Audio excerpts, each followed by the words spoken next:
مستقبل کس نے دیکھ لی ہے؟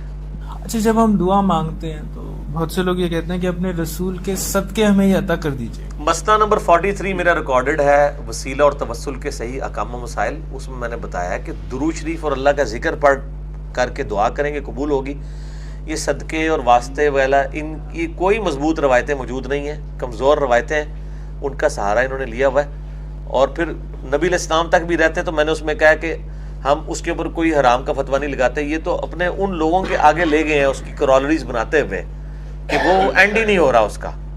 تو بہتر یہ کہ جو آپ صلی اللہ علیہ وآلہ وسلم نے تعلیم فرمایا ہے وہ جامعہ ترمذی میں 593 نمبر حدیث ہے کہ جو اللہ کا ذکر اور درود کر پڑھ کے دعا مانگے اللہ تعالیٰ اس کی دعا قبول کرے گا.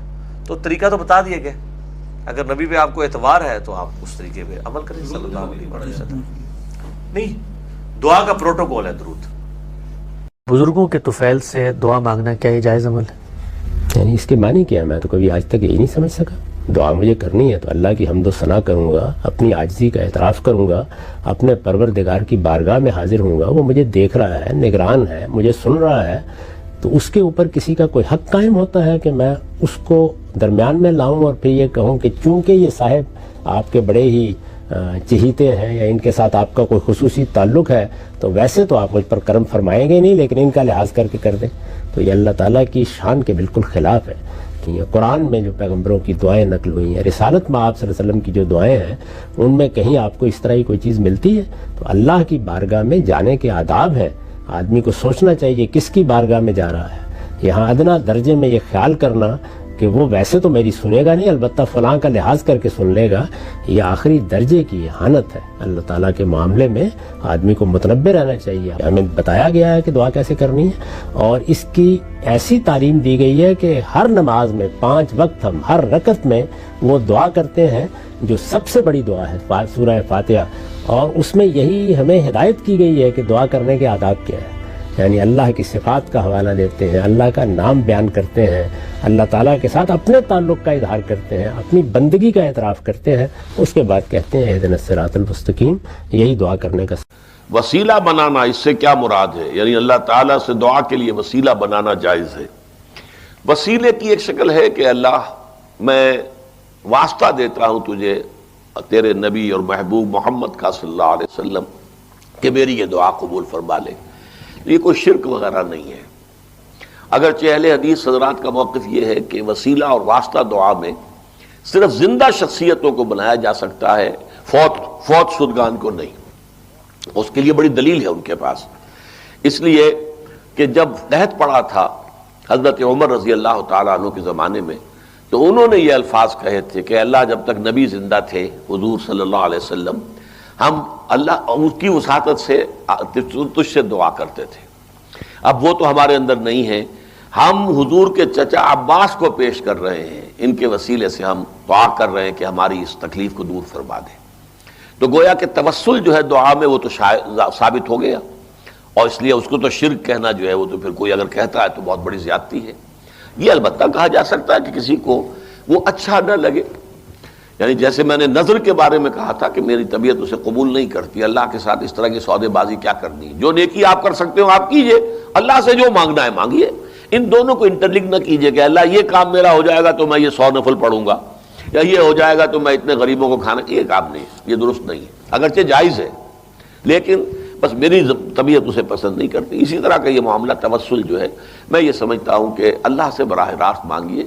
کسی بھی ہستی کا یہ مقام نہیں ہے کہ اللہ تعالیٰ سے کسی درجے میں وہ بالا تر ہو اور اس کے حوالے سے کوئی بات کی جائے تو وہ ٹال نہ سکے، معاذ اللہ. البتہ یہ کہ اس کو شرک یا حرام نہیں کہا جا سکتا.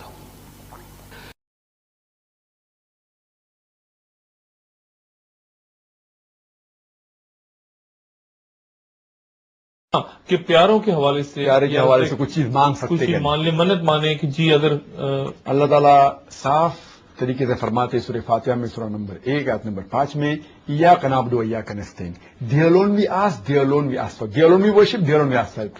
ہم تجھی کی عبادت کرتے اور تجھ سے ہی صرف مانگتے ہیں. اللہ تعالیٰ فرماتے سورہ غافر میں چیپٹر نمبر 40 ورس نمبر 60 میں کہ you ask me and I will answer your prayer. آپ اللہ سبحانہ و تعالیٰ سے مانگو اور اللہ سبحانہ و تعالیٰ آپ کی دعا کو قبول کریں گے.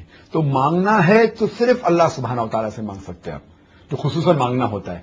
اس کے علاوہ اگر آپ کسی سے مانگتے ہیں تو کم از کم 25 آیت قرآن شریف میں کہ وسیلہ یا شفا کسی کے تھرو کرنا وہ بالکل غلط ہے. آپ صرف اللہ تعالیٰ سے ڈائریکٹ مانگ سکتے، اس کے علاوہ کسی سے نہیں. اگر جس کا انتقال ہو چکا ہے، اگر کوئی انسان زندہ ہے اور ہم کہتے کہ تھوڑا پیسے دے دو یا میری مدد کرو تو وہ مانگنا الگ ہوتا ہے. لیکن جو انسان مر چکا ہے، صرف اللہ سبحانہ و تعالیٰ کے علاوہ آپ کسی کے ذریعے مانگنا بالکل غلط ہے، کیونکہ اللہ سبحانہ و تعالیٰ سب کو سن سکتا ہے اور وہ سب سے اونچی چیز ہے، ان سے ڈائریکٹ ہی مانگنا چاہیے. یہ جو کہا جاتا ہے کہ نبی کے حوالے سے نبی کے حوالے سے بھی مانگنا غلط ہے. نبی کے صدقے ہمیں یہ چیز دے وہ بھی غلط ہے. اگر آپ محمد صلی اللہ علیہ وسلم کے صدقے سے بھی مانگتے بالکل غلط ہے. اگر آپ پڑھیں گے حدیث دعا، ایک حدیث ہے محمد صلی اللہ علیہ وسلم آخرت کے دن کے اوپر ہی will be the one to intercede. تو آخرت کے دن پہ جب اللہ تعالیٰ اسے اجازت دیں گے تو آپ اس ٹائم مانگ سکتے، ادھر نہیں. کم از کم 25 آیت وسلم آخرت کے دن کے اوپر ہی will be the one to intercede. تو آخرت کے دن پہ جب اللہ تعالیٰ اسے اجازت دیں گے تو آپ اس ٹائم مانگ سکتے، ادھر نہیں. کم از کم 25. مائدہ آیت نمبر 35. پھر اللہ پاک نے فرمایا اولئک الذین یدعون یبتغون الی ربہم الوسیلہ ایہم اقرب ویرجون رحمتہ.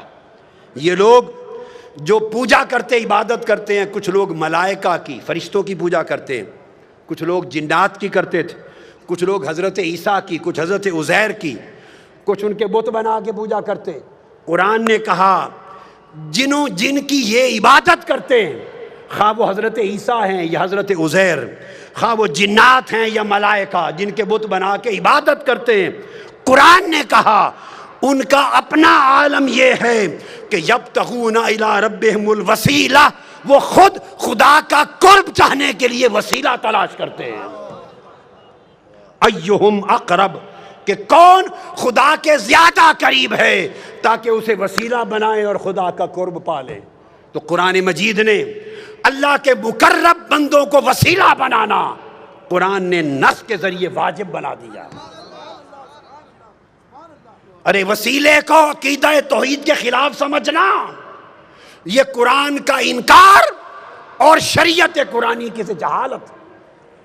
پوچھو حضرت یوسف علیہ السلام سے، جب ان کے والد حضرت یعقوب علیہ السلام کی بینائی چلی گئی تھی اور ان کے 11 بھائی حاضر ہوئے مصر میں، جب وہ وزیر تھے، بادشاہ تھے مصر کے، اور بتایا کہ حضرت یعقوب آپ کے والد آپ کے غم میں، جب ملاقات ہو گئی تھی، غم میں رو رو کے بینائی دے بیٹھے.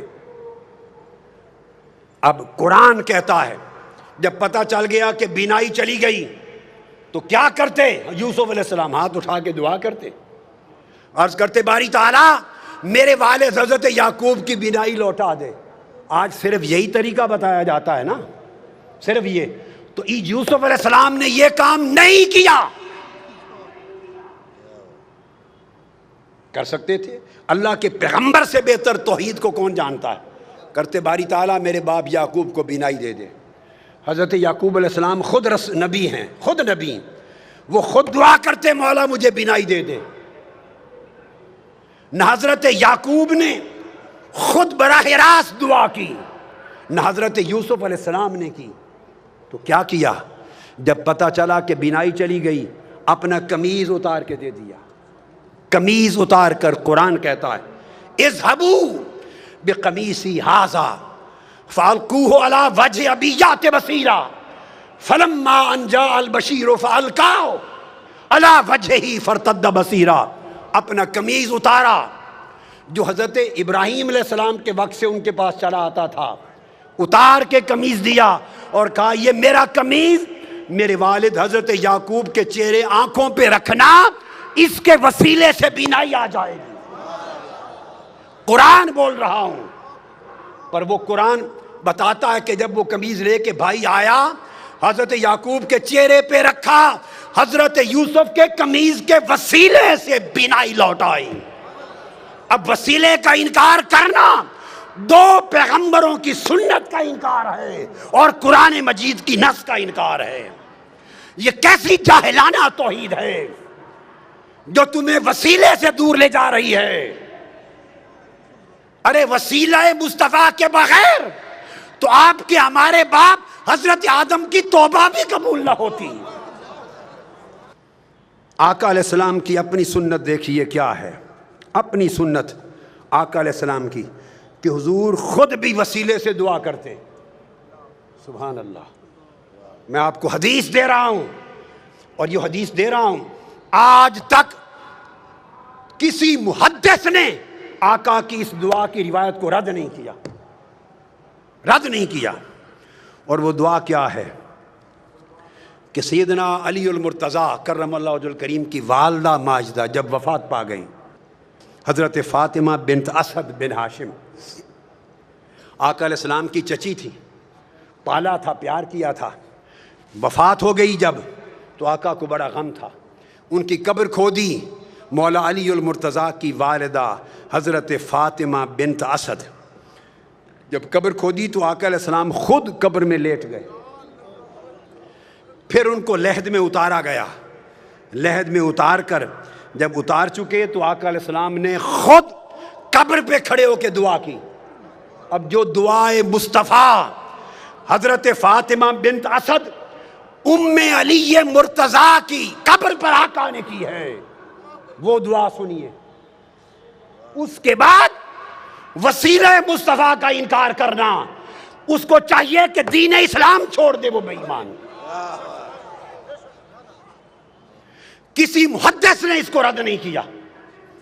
آپ نے دعا کی، اور دعا کی اللہم اللذیم اللہ الذی یحیی و یمیت و حی لا یموت اغفر لأمی فاطمہ بنت اسد ولقنہا حجتہا.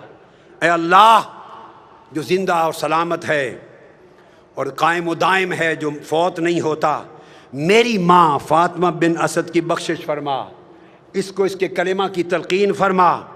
اور آگے وَوَسِّعْ عَلَيْهَا مَدْخَلَهَا، اس کی قبر کو اس پر وسیع کر دے. بے حق کے نبی کا، تجھے تیرے نبی محمد مصطفیٰ کا وسیلہ. آقا علیہ السلام دعا کر رہے ہیں، فرمایا وَسِّعْ عَلَيْهَا مَدْخَلَهَا بِحَقِّ نَبِيِّكَ، بالا باری تعالیٰ تجھے میرا واسطہ، میرا وسیلہ، محمد مصطفیٰ کا وسیلہ، اس کی قبر کو وسیع کر دے. والانبیاء الذین من قبلی، اور ان سب نبیوں کا واسطہ، وسیلہ جو مجھ سے پہلے ہوئے. اب یہ کہنا کہ اس طریقے سے دعا کرنا جائز نہیں کہ نبی کے واسطے سے بخش دے، نبیوں کے واسطے سے بخش دے، فلاں کے وسط کے وسیلے سے بخش دے، ایسا اگر کوئی شخص کہے تو اس سے بڑا جاہل کوئی نہیں ہے قرآن اور حدیث کا. آقا علیہ السلام نے سنت بنایا. اس حدیث کو سنیے، امام طبرانی نے روایت کیا، امام ابو نعیم نے روایت کیا، امام حیثمی نے روایت کیا، امام ابن حبان نے روایت کیا، امام حاکم نے روایت کیا، اور کہا رجال الصحیح ہیں، اس حدیث کے رجال سند صحیح ہے. یہ آقا علیہ السلام نے خود اپنے وسیلے سے دعا کی. ارے جب آقا علیہ السلام کی ولادت بھی نہ ہوئی تھی، حضرت عمر فاروق رضی اللہ تعالیٰ عنہ روایت کرتے ہیں، سرکار فاروق اعظم، اور اس حدیث کو امام حاکم نے روایت کیا، امام بہقی نے، اور امام حاکم نے کہا ھذا حدیث صحیح الاسناد. پھر اس حدیث کو حافظ ابن کثیر نے روایت کیا، علامہ امام سیوطی نے روایت کیا، علامہ ابن تیمیہ نے روایت کیا، مجموع الفتاوی جلد 2 صفحہ 151، علامہ ابن تیمیہ نے.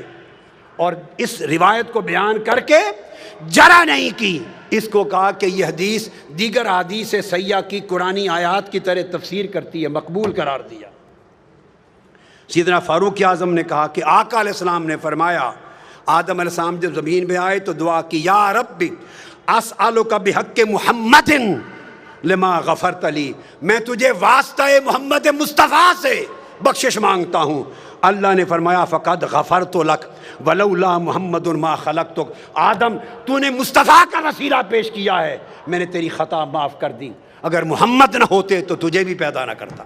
میں نے اختصار سے بتا دیا، اور اس کو میں نے کہا کہ ابن تیمیہ نے بھی تک نے اس کی تصریح اور تائید کی، اور امام طبرانی نے حدیث سے صحیح کے ساتھ تائید کی. اب میں اگلا حوالہ دے رہا ہوں. عبداللہ ابن عباس روایت کرتے ہیں، قرآن مجید کی آیت ہے، قرآن مجید کہ بنی اسرائیل جب لڑائی کرتے تھے اوس اور خزرج کے مقابلے میں یا کفار کے مقابلے میں، تو فتح یابی کے لیے آقا علیہ السلام کا وسیلہ پیش کرتے تھے۔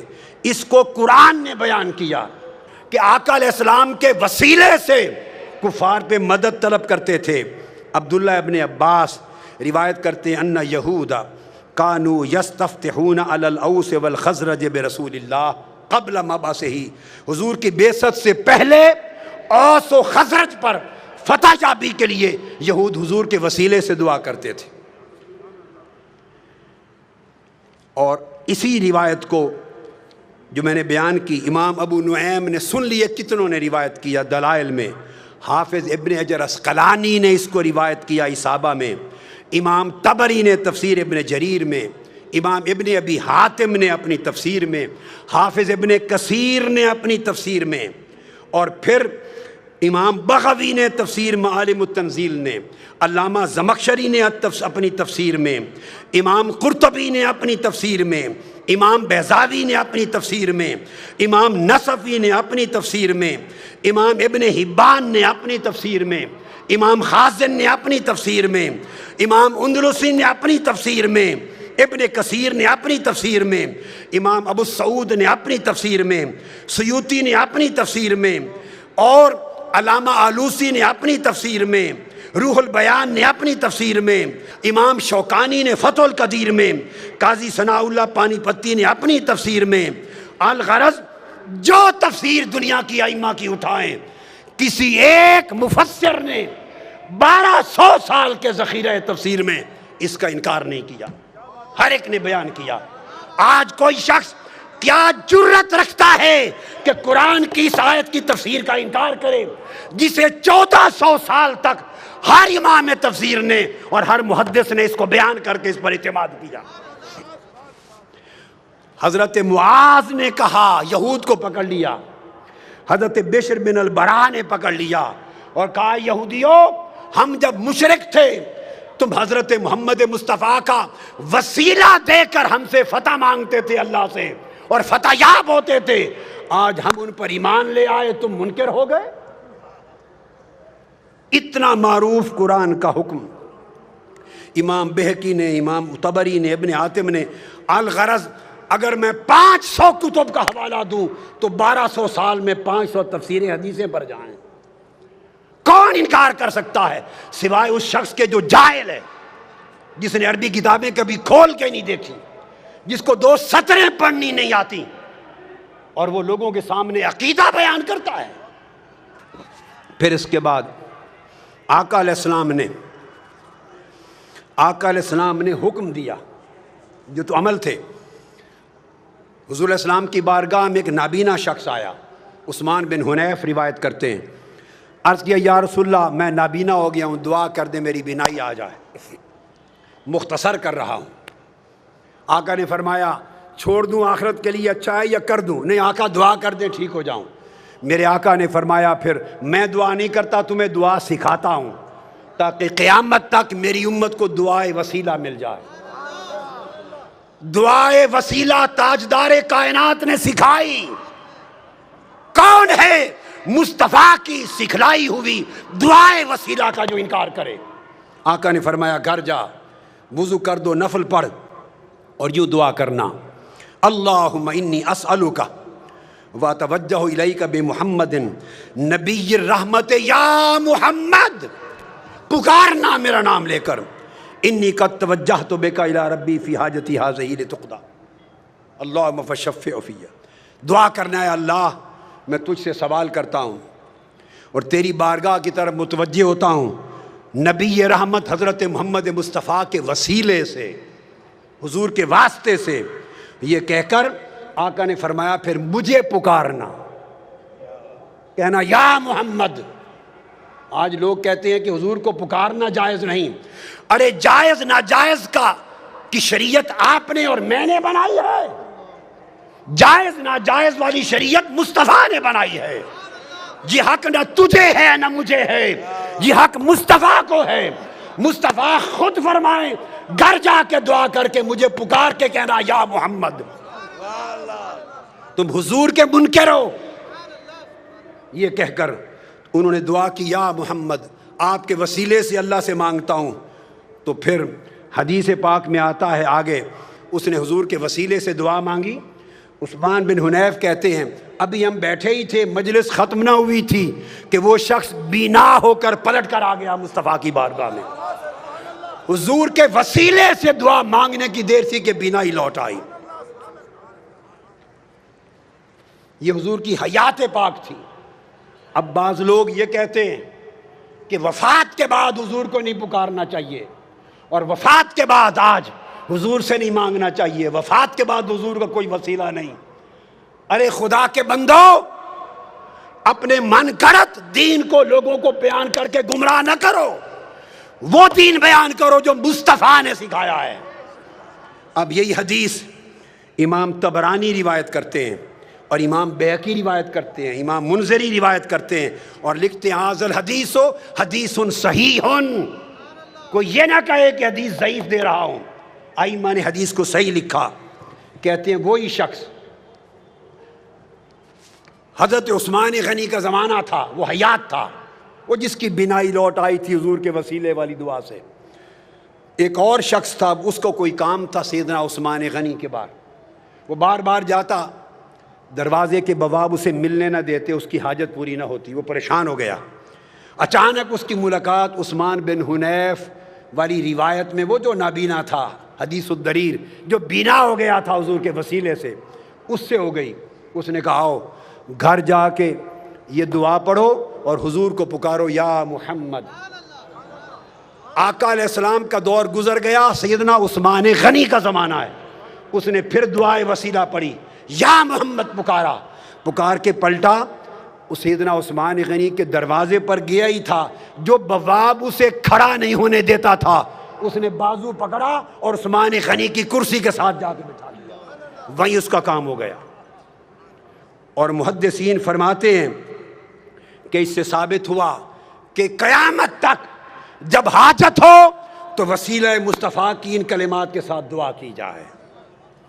آقا علیہ الصلوۃ والسلام حضور کو یہ سمجھنا معاذ اللہ کہ زندہ نہیں, استغفر اللہ, خاک میں مل گئے. ارے خدا تجھے خاک میں ملا دے. مصطفیٰ کی بے ادبی کرنے والے, تمہیں خبر نہیں کہ انبیاء کے جسم کو زمین کھا نہیں سکتی, شہداء کے جسموں کو نہیں کھاتی, اولیاء کے جسموں کو نہیں کھاتی. تم انبیاء کی بات کرتے ہو اور پھر سید الانبیاء کی بات کرتے ہو. حدیث پاک میں ہے, امام احمد بن حنبل نے روایت کیا, امام حاکم طبرانی نے, حاکم نے کہا ذا حدیث صحیح الاسناد, کہ حضرت ابو ایوب انصاری رضی اللہ آقا علیہ السلام کی قبر مبارک پر گرے پڑے ہیں, قبر مبارک پر لپٹے رو رہے ہیں. پیچھے مروان بن حکم آ گیا, اور مروان نے دیکھا کوئی شخص حضور کے مزار پر لپٹ کے رو رہا ہے. اس نے کندھا پکڑا اور کہا کہ تمہیں معلوم ہے کیا کر رہے ہو, تدری ما تصنع, معلوم ہے کیا کر رہے ہو. آپ نے پیچھے مڑ کے دیکھا, جب مڑ کے دیکھا فاقبل علیہ فیضا و ابو ایوب, مڑ کے دیکھا مروان کانپ گیا, وہ حضرت ابو ایوب انصاری تھے رضی اللہ تعالیٰ عنہ. انہوں نے جواب دیا قال نعم جئت رسول اللہ صلی اللہ علیہ وسلم ولم آت الحجر. پوچھنے والے, میں رسول پاک کے پاس آیا ہوں, کسی پتھر کے پاس نہیں آیا.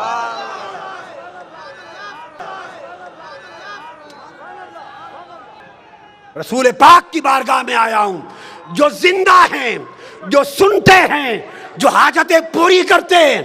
ولم آت الحجر, کسی پتھر کے پاس نہیں آیا کہ میرا رونا نہ سنے. یہ صحابہ کرام کا عقیدہ تھا.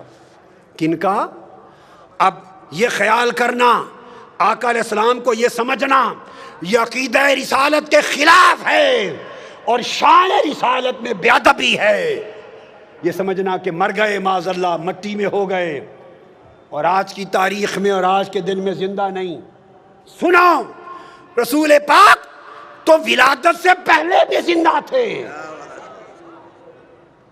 کنتو نبیم و آدم بین الروح والجسد, حضرت آدم پیدا نہ ہوئے تھے تب بھی زندہ نبی تھے, آج بھی زندہ ہیں. حدیث پاک سنیے، ابو داؤد سیاستہ کی حدیث اور حدیث صحیح، حدیث نمبر 1047، سنن ابی داؤد، پھر سنن نسائی سن لیں، پھر ابن ماجہ، پھر مسند احمد بن حنبل، پھر صحیح ابن حبان، پھر مستدرک حاکم، کل کتب حدیث مختلف طرق سے حدیث صحیح لاتے ہیں، اور اس کی توثیق ابن تیمیہ کے شاگرد علامہ ابن القیم کرتے ہیں۔ ابن القیم جلاء الافہام میں اوس بن اوس حدیث کے راوی ہیں۔ آقا علیہ السلام نے فرمایا، لوگو اکثروا علی من الصلاۃ فی یوم الجمعہ، لوگو جمعہ کے دن مجھ پر بڑی کثرت سے درود و سلام پڑھا کرو، فإن صلاتکم معروضۃ علیہ، تمہارا درود و سلام میرے اوپر پیش کیا جاتا ہے۔ اگر معاذ اللہ مر کے مٹی ہو گئے ہوں تو پیش کس پر کیا جاتا ہے؟ جو مر کے مٹی ہو جائے اس پر درود و سلام پیش کیا جا سکتا ہے؟ آقا نے فرمایا پیش کیا جاتا ہے۔ سنیے آگے، قالوا یا رسول اللہ وکیف تعرض علیک صلاتنا وقد ارمت، جب آپ کا وصال ہو جائے گا، وفات پا جائیں گے اور آپ قبر انور میں ہوں گے تو اس وقت بھی ہمارا درود و سلام پیش کیا جائے گا؟ آقا علیہ السلام کا جواب سنیے، اور عقیدے اپنے نفس کی شرارت اور جہالت کے ساتھ من گھڑت نہ بنائیے، عقیدے وہ رکھیے جو تاجدار کائنات نے سکھائے۔ آقا نے فرمایا، ان اللہ عز و جل حرم علی الارض ان تاکل اجساد الانبیاء، ہاں میری وفات کے بعد بھی تمہارے درود و سلام مجھ پر پیش ہوں گے، چونکہ اللہ نے زمین پر حرام کر دیا ہے کہ انبیاء کے جسموں کو کھائے، زمین انبیاء کے جسموں کو نہیں کھا سکتی۔ پھر اسی طرح یہ حدیث آگے آئیے، آقا علیہ السلام نے حدیث ابو الدرداء اور روایت ہے ابو الدرداء کی، جسے امام ابن ماجہ نے روایت کیا سند صحیح سے، حدیث نمبر 1637، اور علامہ ابن القیم، علامہ ابن تیمیہ کے شاگرد نے پھر توثیق کی۔ وہ آقا علیہ السلام نے فرمایا، ان احدا لا یصلی علی الا اوردت علی صلاتہ حتی یفرغ منہا، فرمایا لوگو قیامت تک کوئی مسلمان ایسا نہیں جو مجھ پر درود و سلام پڑھے اور اس کے فارغ ہونے سے پہلے مجھ پر پیش نہ ہو جائے۔ ابھی درود و سلام ختم نہیں کرتا کہ مجھے پیش ہوتا ہے۔ صحابی کہتے ہیں حضرت ابو الدرداء، قلت وبعد الموت، یا رسول اللہ جب آپ وفات فرما جائیں گے اس کے بعد بھی؟ لوگ کہتے ہیں آج کی تاریخ میں زندہ نہیں، معاذ اللہ، میں تمہیں آج کی تاریخ بتاتا ہوں کیا ہے۔ پوچھا وفات کے بعد بھی؟ آقا نے فرمایا، قال ان اللہ حرم علی الارض ان تاکل اجساد الانبیاء فنبی اللہ حی یرزق، فرمایا ہاں وفات کے بعد بھی زمین پر حرام کر دیا ہے کہ اللہ کے نبی کے جسم کو کھائے، اللہ کا نبی قبر میں زندہ ہوتا ہے، اسے قیامت تک رزق دیا جاتا ہے۔ اور پھر آقا علیہ السلام نے فرمایا، حضرت حسن بن علی ابن ابی طالب روایت کرتے ہیں، امام ابو یعلا سند صحیح کے ساتھ راوی ہیں، آقا علیہ السلام نے فرمایا، لوگو صلو علیہ وسلمو، مجھ پر کثرت سے درود بھی پڑھا کرو اور سلام بھی، فإن صلاتکم وسلامکم یبلغنی اینما کنتم۔ ایک تو تھا کہ فرشتے پہنچاتے ہیں، نہیں یہ دوسری بات فرمائی، فرشتے تو نوکری کرتے ہی ہیں پہنچانے کی، فرشتے اسی طرح پہنچاتے ہیں آقا کی بارگاہ میں درود و سلام جیسے ہمارے اعمال اللہ کی بارگاہ میں پہنچاتے ہیں۔ اگر آپ یہ سمجھے اگر حضور خود سنتے ہمارا درود و سلام تو فرشتے کیوں پہنچاتے؟ اگر ذہن میں یہ آئے تو میرا سوال ہے، اگر خدا خود دیکھتا تو فرشتے نامہ اعمال خدا کو لکھ کر کیوں پہنچاتے؟ فرشتے صبح و شام ہمارا نامہ اعمال خدا کی بارگاہ میں پیش کرتے ہیں۔ اس پیش کرنے سے اگر علم خدا کی نفی نہیں ہوتی تو جو فرشتے درود و سلام پیش کرتے ہیں اس سے علم مصطفیٰ کی نفی نہیں ہوتی۔ آقا نے فرمایا،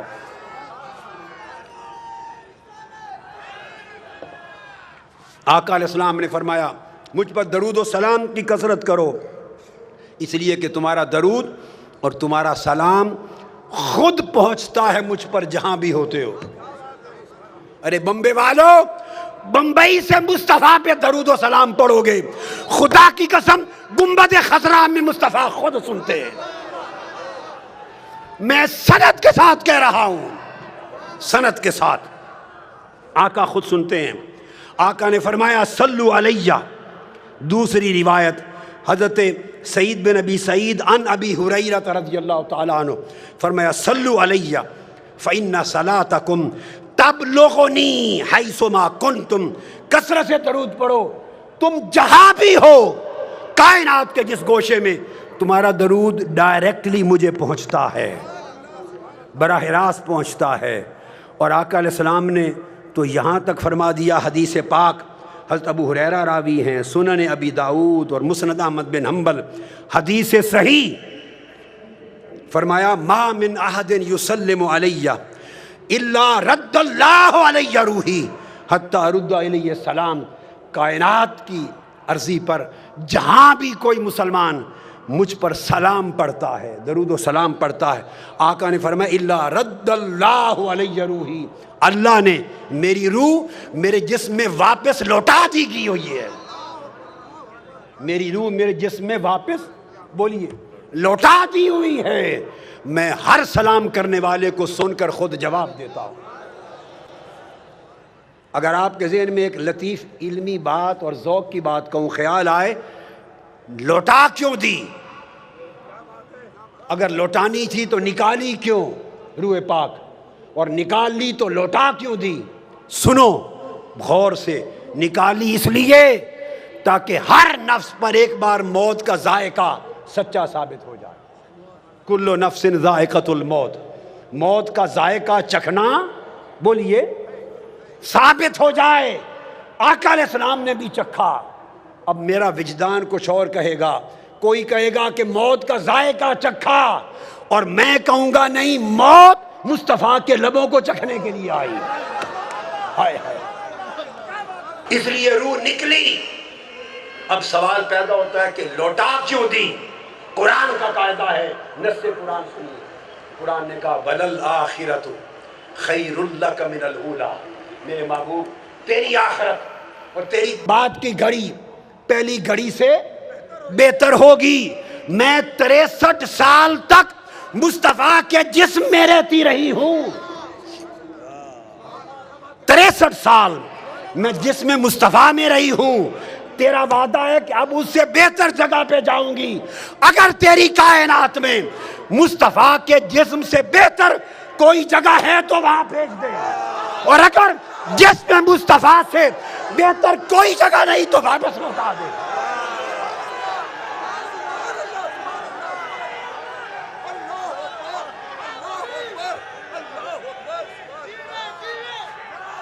لا محالہ رحمت خدا نے جواب دیا ہوگا. رحمت خدا نے روح مصطفیٰ، مصطفیٰ کے جسم سے بہتر تو نہ فرش پر میرے پاس کوئی جگہ ہے، نہ عرش پر، نہ مکان پر، نہ لا مکان پر. مصطفیٰ کے جسم سے تو اعلیٰ جگہ نہیں. روح نے عرض کیا ہوگا باری تعالیٰ اگر جسم مصطفیٰ سے بہتر جگہ نہیں تو واپس لوٹا دے. حکم ہوا ہے روح مصطفیٰ پلٹ جا اور قیامت تک مصطفیٰ کے جسم میں رہے. اس لیے حضور جسمانی طور پہ بھی زندہ ہیں اور روحانی طور پر بھی زندہ ہیں.